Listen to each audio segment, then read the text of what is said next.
মইনুল, ওই টাকা তুই পাইছিস না? চেয়ারম্যানের যাই এখনই দিয়ে দিবি। হ্যাঁ রে ভাই, আমিও চিন্তা করেছি যে এই টাকাগুলো আমি ফেরত দেবো, কিন্তু কিভাবে ফেরত দেবো আমি ওটা বুঝতে পারতেছি না। আরে না বুঝার কি আছে, তুই আমার সাথে চল। এরা না আমি আর ও যাই তাহলে টাকাগুলো ফেরত দিয়ে আসি।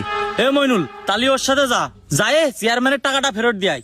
ভাই, চেয়ারম্যান তো এখন বাড়ি নেই, চেয়ারম্যান ওই সময় কাউন্সিলে চলে গেছে। তাহলে তুই এখনই কাউন্সিলে যা। আলামিন, তুই ওর সাথে এখনই কাউন্সিলে যা, যা তাড়াতাড়ি যা। আচ্ছা ঠিক আছে, যাচ্ছি। আয়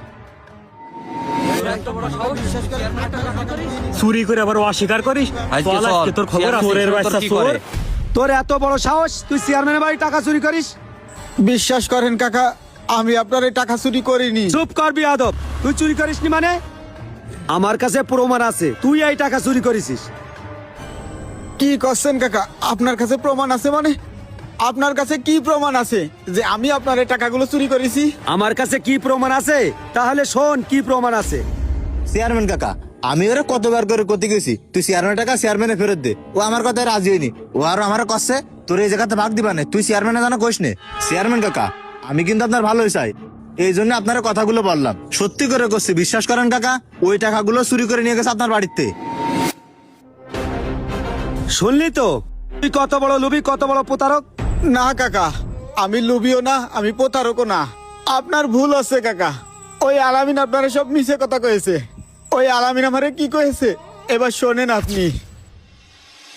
মইনুল, আমরা কিন্তু এখন কাউন্সিলে যাব না। কেন? আরে কেন আবার? চেয়ারম্যানের টাকা চেয়ারম্যানে ফেরত দেবো না। কি করছিস রে ভাই? চেয়ারম্যানের টাকা চেয়ারম্যানে ফেরত দেবো না, তাহলে এই টাকা আমরা কি করব? আরে পাগল, সিম্পল বিষয়, এই টাকাগুলো আমরা দুজন ভাগ করে নেব। আরে না, তুই এসব কি করছিস?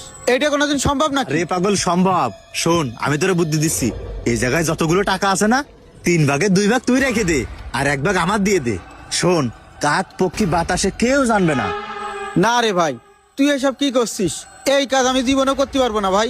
চেয়ারম্যানের টাকা আমি চেয়ারম্যানে ফেরত দেবো। আরে পাগল, তোর মতো বলদ আমি আল্লাহর দুনিয়ায় একটাও দেখিনি।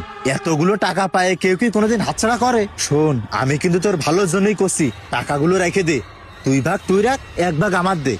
ওরে আল্লাহ, এই কাজ আমি জীবনেও করতে পারবো না। ও কিছু বুঝতে ওঠার আগে এই জায়গা তোমার চলে যেতে হবে। কি করছিস রে ভাই?